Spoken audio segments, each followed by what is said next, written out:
Tudo que você fizer na linha horizontal para o teu semelhante, você faz a Deus. O que se fizer de bom, o que você fizer de ruim, de males, faz a Deus.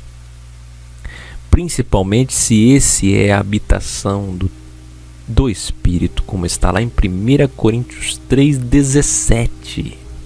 16 morada, 17 já fala que quem faz mal ao templo do Espírito Santo faz a Deus.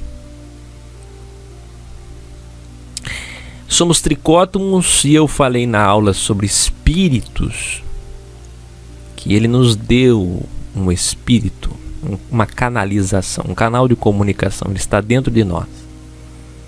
E através desse canal temos nas alturas celestiais, figuradamente falando, os registros de nossas ações a Ele.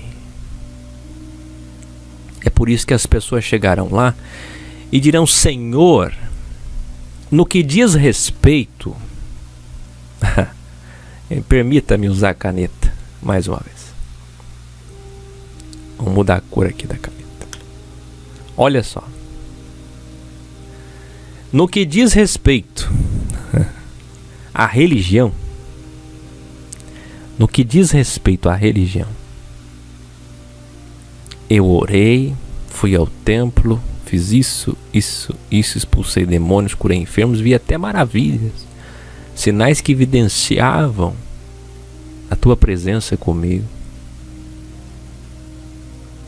As pessoas estão achando que a religiosidade é recebida por Deus, que a aplicação de preceitos, de dogmas é recebida por Deus, que a musicalização, que o exercício corporal, de mãos levantadas, de olhos fechados, de sacrifícios subindo escadas ou indo a montes, ou bebendo amuletos e indulgências, você está indo a Deus e Deus está recebendo. O processo que o mundo gospel chama de buscar a Deus. Cuidado com essa frase praticamente não existe, só existe em uma condição. Buscar a Deus não é jejum, buscar a Deus não é oração, buscar a Deus não é campanha, buscar a Deus não é monte, buscar a Deus não é vigília, buscar a Deus não é templo, buscar a Deus não é nada, nenhuma prática religiosa. Tudo isso é vão.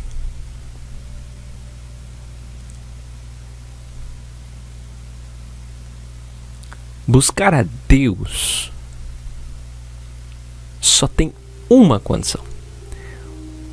Dar a Deus não é dízimo, não é oferta, não é oração, não é jejum, não é ler a Escritura. Dar a Deus só tem uma condição.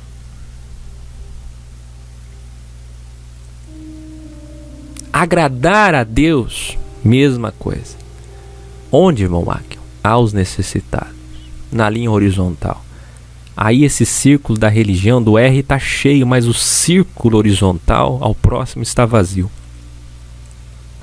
São 40, 50 anos de denominação, de protestantismo, de cristianismo, de catolicismo, de espiritismo, do que for, de igreja orgânica, de desigrejismo, de EC. Se você não entender isso daqui, nada vai adiantar. Agora preste bem atenção que o tema está só começando. Matemática de Deus. Eu disse no vídeo sobre o pecado que existe pecado rata, esporádico, pecado pecha, quando você faz para se vingar, e pecado avon, pecado deliberado. São erros. A diferença entre erro e pecado não existe. Agora veja, erros que vão comprometer a tua situação. E as pessoas vão chegar lá no trono branco, no dia do grande juízo, que o juiz é aquele que um dia foi advogado e cordeiro. É o próprio Jesus Cristo. Porque não tem dois deuses. Aquele que te deu todas as chances, ele não vai julgar por ele. Abraão, ele gostava. Isaac, ele gostava. Entre Jacó e Esaú, ele gostava mais de Jacó. Entre Abel e Caim, ele gostava mais de Abel. E as pessoas criaram o conceito de que Deus gosta de alguns e desgosta de outros.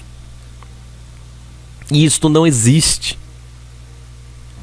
Só existia no contexto, que não vem ao caso, o contexto da história, daqueles que se aproximavam dele, mas o amor dele é incondicional, o amor dele é a todos os seus filhos. Ele não quer que ninguém, nenhum deles, perca esse mundo.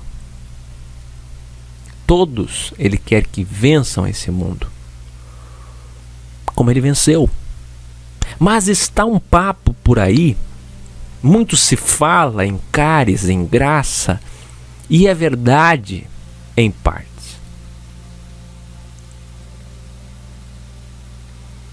É lindo a expressão caminho da graça do nosso companheiro do Evangelho, Caio Fábio.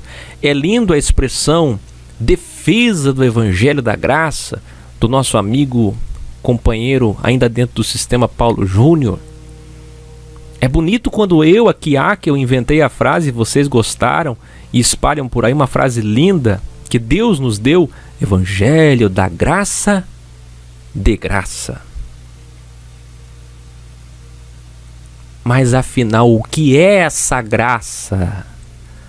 Quando ele diz está consumado, tetelestai, está paga toda a dívida. Porque perdão é isso, perdão vem do prefixo pé e do sufixo donare, perdonare, pagar a dívida. Ele rasgou a cédula, disse Paulo, a nossa dívida, o que a gente devia para ele, ele rasgou.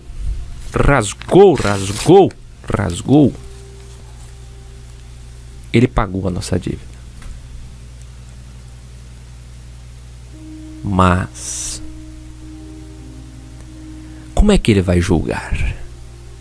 1 Coríntios 5, vocês julgam os que estão dentro, Deus julga os que estão fora. 1 Coríntios 4, julgue a palavra. É o que nós fazemos aqui, julgamos o sistema nata, os fariseus, aqueles que mexem com o evangelho, defendemos o evangelho. Não julgamos salvação, é diferente. As pessoas ficam machucadas porque tocamos nos ídolos deles. Mas nós não estamos julgando salvação. Estamos julgando a conduta, a palavra, as atrocidades, as heresias, os erros, os equívocos, as mentiras, as opressões em cima do povo. Agora, salvação, Mateus 7, nós vamos ler daqui a pouco.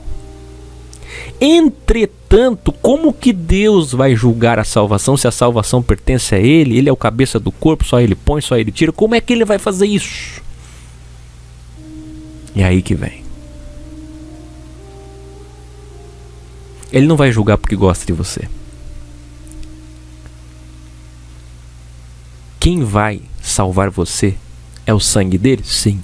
É a morte dele? Sim. É o sacrifício da cruz? Sim.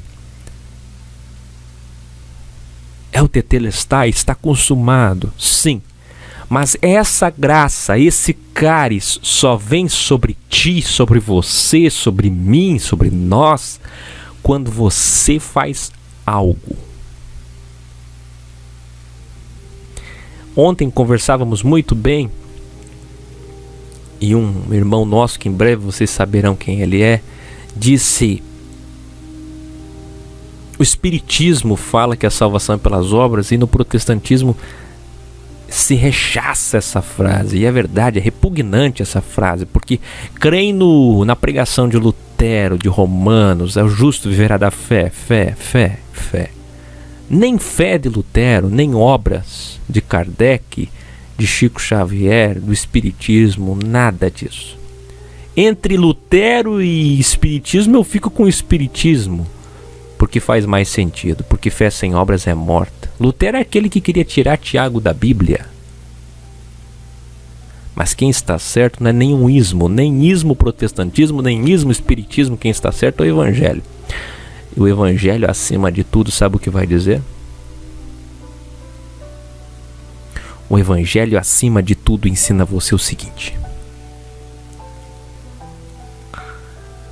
não existe fé sem sinais, sem prova, sem evidência, sem obras. Sem obras, nem sequer fé existe. Não tem fé sem obras e não tem obras sem fé. Obras verdadeiras, de caridade aos irmãos, com ordem, ao corpo, ao próximo. E não obras daquelas de 1 Coríntios 13, ainda que eu desse meu corpo para ser queimado, desse toda a minha fortuna aos pobres, nada me adiantaria se não tivesse amor. Não é dar a fortuna, é a motivação, é o amor, é o intuito, é o coração. Aqui dentro de você, você tem que conhecer a pessoa que você está ajudando, a situação dela, o porquê, para quê. Não é depositar, enviar um cheque, assinar, mandar para a África. Olha aqui, estou assinando, irmão Áquel, que maravilha, eis a caridade. Não, isso não funciona, não adianta nada. Você tem que conhecer o que você está ajudando, saber o que você está fazendo. De modo que Jesus tinha dinheiro sim, as pessoas davam e Judas desviava. Mas você não vê Jesus distribuindo dinheiro. Você vê Jesus servindo as necessidades de cada aldeia, de cada povo, de cada pessoa, de cada família. Entrando nas casas e querendo saber o que afligia elas.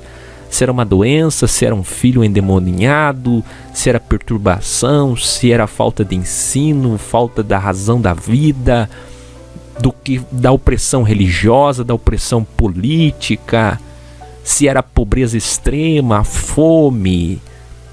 O que afligia aquele povo, aquela família? Jesus chegava ali e resolvia.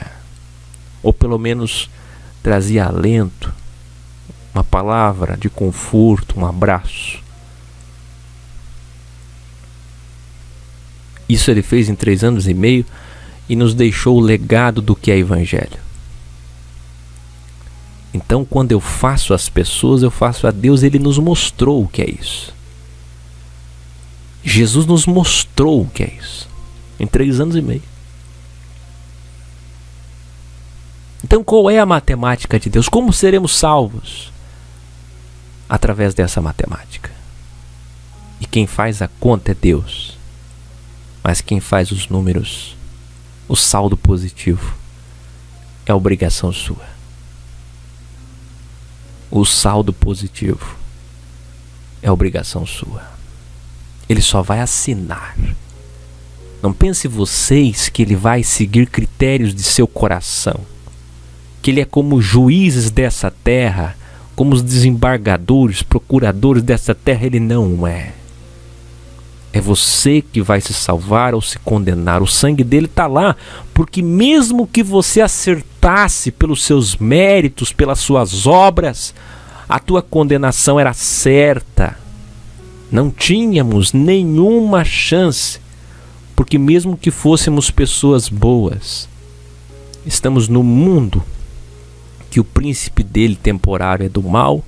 O mal está nesse mundo. E não havia salvação porque simplesmente não havia sacrifício. E o homem não consegue praticar a lei para estar próximo de Deus o suficiente. Então, pela lei, como ninguém tinha justificação, ele veio e foi sacrifício por todos. Então o sangue está lá, o tetelestai está ali, a graça está ali, o cálice está ali, mas não é essa bagunça que estão falando aí não. Essa bagunça de que agora eu saí do sistema, conheci a verdade, ou conheci o Senhor e a graça já me salvou. Eu posso pecar à vontade porque eu sei que a graça me cobre. Eu posso errar, eu posso ser imoral, eu posso falar o que não deve, escrever o que não deve, eu posso enganar, passar para trás, eu posso ser corrupto, eu posso trair, eu posso fazer o que eu quiser. Afinal, a graça me cobre. E por mais que eu fosse justo, e por mais que eu fosse santo, sem a graça, ninguém pode chegar lá. Epa, para tudo isso. Você aprendeu errado e o teu caminho tortuoso te levaria à condenação. Mas hoje você vai aprender a verdade. Você vai aprender a verdade agora. Escute. Você estava enganado. A graça existe, o sangue existe, o pagamento da dívida existe, desde que você tenha obras dignas, obras de um arrependimento digno, verdadeiro, sincero. Sem arrependimento sincero e sem essas obras que comprovam a verdadeira fé nele, não tem cálice para você, não tem sangue para você. A tua dívida continua ativa. Então, irmão Arqueu, por favor, estou aflito. O que eu faço para anular essa dívida? Cada pecado, cada erro, cada mártia, seja rata, seja pecha, seja avon, desde o mais simples até o mais grave, pecados para a morte, como 1 Coríntios 5, todos eles precisam ser perdoados, precisam ser lavados. Na oração do Pai Nosso, o que é que ele nos ensina? Perdoai as nossas dívidas. No original, ofensas e dívidas, mesma coisa. Perdoai as nossas dívidas, assim como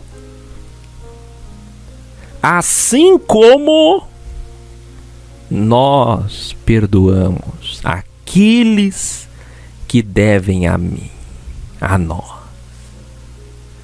Se você não perdoar as pessoas, porque Deus não é invisível, Deus está nelas. Deus decidiu ser amado através das pessoas e das pessoas próximas a você. Se você não esquecer, não pagar a dívida, não perdoar a dívida ativa dos seus próximos, semelhantes irmãos, Deus não te perdoará. Por mais que você tenha sido o melhor filho nessa terra, no que diz respeito à prática religiosa, à coinonia, até mesmo às doações de caridade, fez mal ao semelhante, fez mal aos irmãos, fez mal aos próximos, fez a Deus. Então, no juízo final, ele não vai chegar para você e dizer: vai, amarra esse de pés e mãos e joga no Geena por uma eternidade para castigá-lo, porque eu não gostei dele, porque ele não fez o que eu queria, dogmaticamente, teologicamente, biblicamente. Isso não existirá. Essa tua preocupação hoje é vã. O que vai existir, meu amigo, meu irmão, o que vai existir é o fechamento da matemática das suas obras. Das suas obras. Mateus 18, análise sintática e orgânica do texto. Vê. Naquela mesma hora, chegaram os discípulos ao pé de Jesus, dizendo: quem é o maior? Ele colocou o menino e aí nós vamos descer para avançar.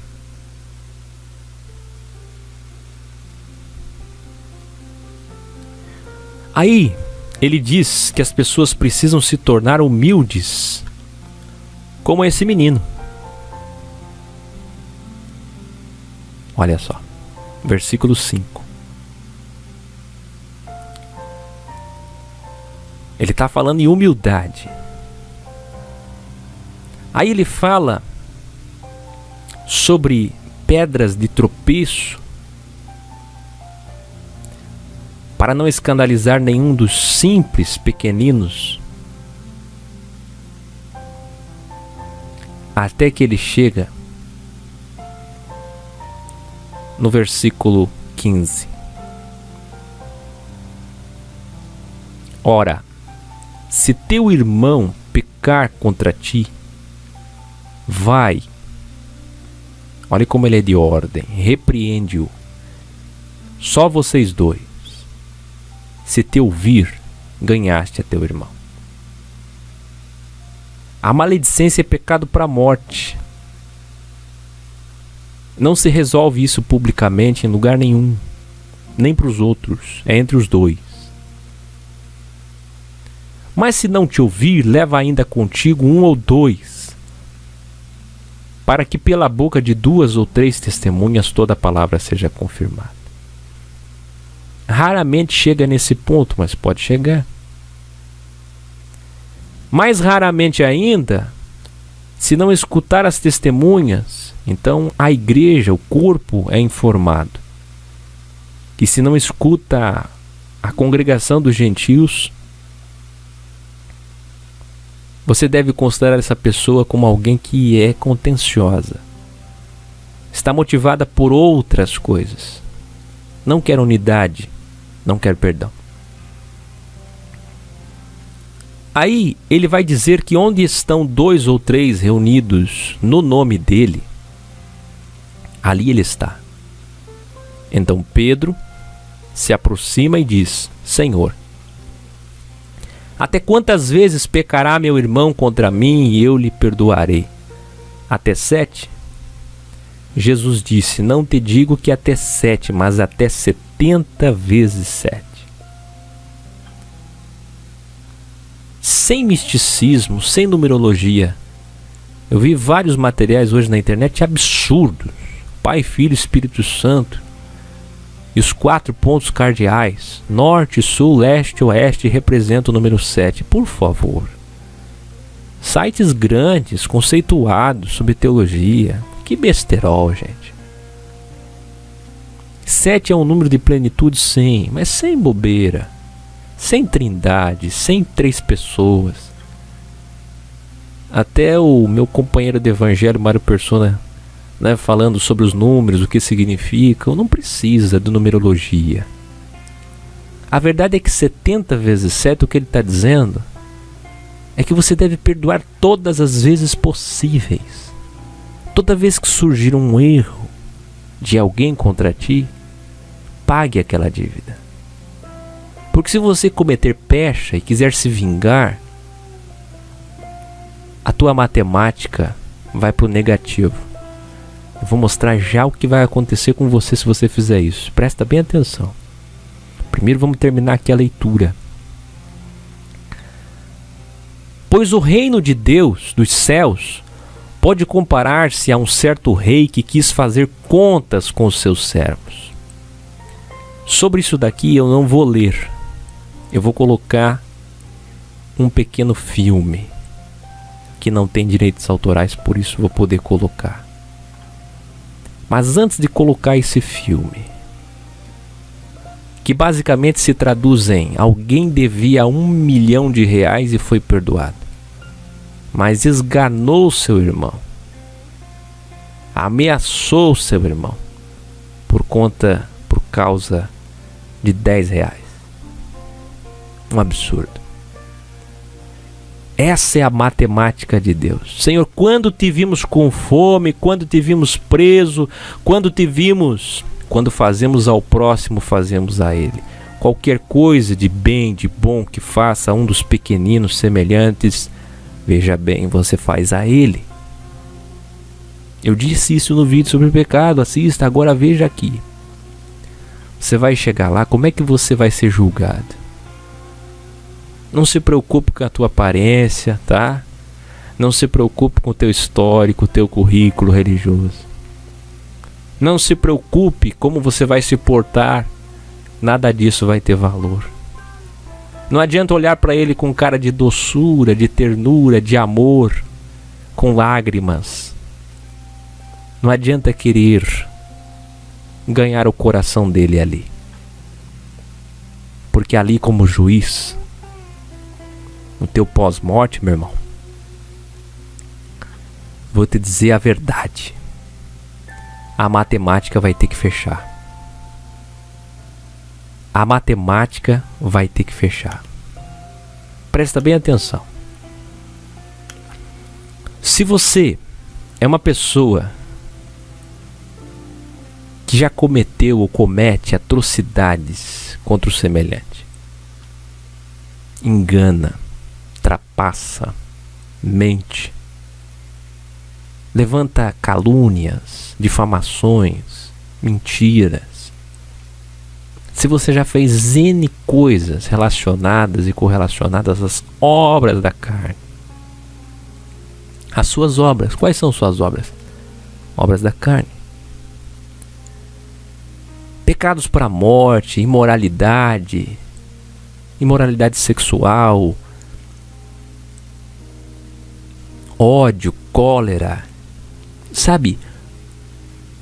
N situações de erros graves. Eu não estou falando nem de erros médios, não. Eu não estou falando de rata, peste. Eu estou falando de avon, pecados deliberados. E você está confiante no sangue e na graça. Grande equívoco, céu. Se você tem esses pecados graves, representados por esse círculo que eu estou colocando aqui, o que vai fechar, meu irmão, tá? O que vai fechar na matemática final, o que vai fechar no total, no igual, é o que você fez para o teu semelhante. Eu vou ler Mateus 7, Apocalipse 20, 1 João 4, Mateus 5. Quando eu chegar em Mateus 5, eu vou voltar a falar nisso. O que? Bem-aventurados sois vós quando vos injuriarem, vos perseguirem, disserem todo mal contra vós.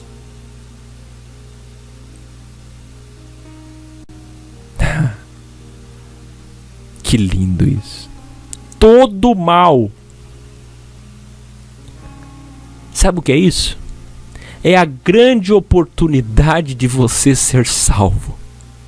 Naquele dia, Ele não vai julgar por ele. Ele vai julgar por você. Apenas se a matemática bater ou não bater, saldo positivo ou negativo, Ele só assina, meu irmão. E a sentença é proferida. Sentença essa que já na abertura do grande trono branco, é o único julgamento que já na sua abertura sabemos o resultado, porque os salvos estarão à sua direita. E a verdade é que se você não tiver à direita, é porque não fechou a tua matemática. Sabe o que aconteceu? Você cometeu pecados para a morte, pecados avon deliberados, erros deliberados, pensados, planejados, pessoas que maquinam mal, que se vingam. Pessoas assim, que fazem maus para o semelhante sem nenhum temor, pudor, sem nenhuma consciência. Vocês estarão ali, e por mais que vocês tenham saído do sistema, dado muitos donativos e feito tudo que tinha para fazer, o que vocês fizeram por semelhança, vocês fizeram a Deus.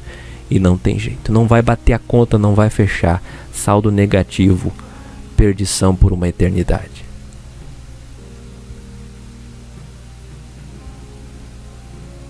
Perdição. Agora, se você estiver do lado direito, por que que você merece estar ali? Em primeiro lugar, supra-sumo, pelo sangue de Jesus. Porque por mais que fizesse o certo, sem o sangue não seríamos salvos. Mas o pessoal está esquecendo de explicar, de ensinar, de pregar, de vaticinar, de vociferar a parte B. Tudo é equilíbrio, dois lados. Está esquecendo a outra parte. Não é só graça, graça não. De graça, graça, graça, o Geena vai encher de perdidos e condenados. Porque a graça só pode ser derramada em cima daquele que reconhece o seu erro e que, como diz na oração do Pai Nosso, perdoou ao seu semelhante. Então, quando eu for ler Mateus 5 daqui a pouco, que eu disser: bem-aventurados sois vós quando vos fizerem mal. Sabe você aí que está sofrendo uma calúnia, uma injúria, uma difamação? Eu já fui vítima e sou, muitas vezes fui. Coisas assim escandalosas, absurdas, pessoas que te abandonam, te deixam depois de tudo que você fez, por mentiras, por coisas horrorosas, sem palavras, sem nexo, sem sentido, sem resultado, sem explicação. Sabe essa dor que você sente da injustiça, do que te fizeram? É a grande oportunidade que você tem de ter saldo positivo. Porque isso que te fizeram, quanto maior for a atrocidade que te fizeram, publicamente, sabe, humilharam você. Então, aproveite a partir de hoje, quando isso acontecer, e não cometa pecha, não se vingue, não faça absolutamente nada, esqueça isso. Perdoe isso, perdonare essa dívida contra você. Estão te devendo? Perdoe essa dívida. Faça como o teu Salvador fez. Perdoe. Tetelestai para eles também. Tetelestai para aqueles que me fizeram, não importa o mal. E quanto maior o mal que te fizerem, melhor. Porque se você tiver a capacidade, vai ter a partir desse vídeo, porque aquele que está me ouvindo até agora com calma, paciência, sem preconceito, vai aprender uma coisa que vai mudar a tua vida. Porque o Evangelho transforma a vida. A vida vai no profundo e transforma a vida. Hoje, e a partir de hoje, todo o mal que te fizerem, quanto maior for, você vai exultar, você vai glorificar, você vai agradecer a Deus, porque eis a tua oportunidade de salvação ali. As pessoas olham para a cruz, as pessoas olham para o sangue, as pessoas olham para os dias de Jesus, de dor e sofrimento. Desde a oração, Pai, se possível for, passa de mim esse cálice, até a ressurreição. As pessoas olham para esses dias como se da Páscoa viesse a graça, mas a graça vem também das suas ações, e isso não é ensinado. Se você não perdoar os teus semelhantes, principalmente próximos, não tem salvação para você, não tem graça para você. Esqueça a graça.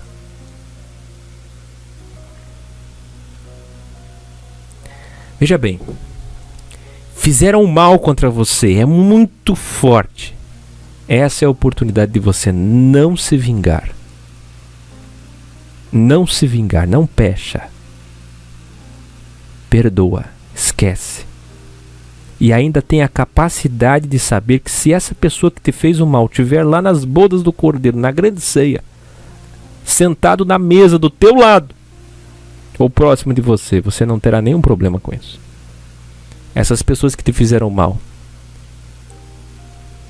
diga para si mesmo agora, seja sincero: algum problema de tê-las contigo lá na eternidade? Se a resposta é sim, você está precisando hoje mudar seus conceitos. Se a resposta é não, muito bem, agora entenda: você não tem nenhum problema em tê-la na eternidade, você esqueceu isso, mas você se vingou aqui na terra. Aquele que te fez um mal, você fez um mal em dobro para ele ou no mesmo tamanho. Meu irmão, tua conta está negativa. Para os teus erros não haverá perdão. O reino dos céus tem matemática, e a tua matemática não vai fechar. Alguém vai dizer, mas se não fechar a matemática, vem o sangue de Jesus. Não, isso é contraproducente, isso é incoerente. Isso seria uma pregação de Satanás. Dizer que através da graça posso fazer o que eu quiser? De maneira nenhuma, disse Paulo. Não usemos da graça para dar ocasião ao mal, à carne, ao erro. Liberdade e irresponsabilidade. Isso é óbvio. Mas não é ensinado isso. Só se fala em graça. Graça. Então, quando fizerem um mal para você muito forte, muito grande, e você engolir isso, esquecer isso, perdoar isso, eis a tua grande oportunidade de ter saldo positivo para os teus erros serem perdoados. Os teus erros, mais terríveis que forem, mais escurecidos